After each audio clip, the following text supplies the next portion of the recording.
రైతులను ఆదుకున్న చరిత్ర కాంగ్రెస్ పార్టీది అన్న సీఎం రేవంత్ రెడ్డి ఒక్కొక్కరుగా వచ్చినా అందరూ కలిసొచ్చినా చర్చకు సిద్ధమని సవాల్ చేశారు. వ్యక్తిగత విమర్శలు చేయకుండా ఉంటే చర్చకు సిద్ధమన్నారు కేంద్ర మంత్రి కిషన్ రెడ్డి.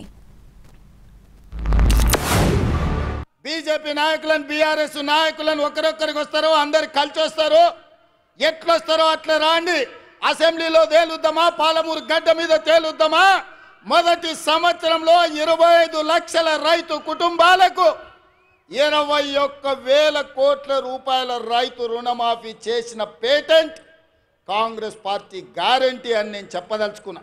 వారు ఇచ్చినటువంటి ప్రసంగాల మీద, ఆయన పార్టీ తరఫున ఇచ్చినటువంటి మేనిఫెస్టో మీద, గ్యారంటీల పైన భారతీయ జనతా పార్టీ నిర్మాణాత్మకమైన చర్చలు సిద్ధంగా ఉన్నాను.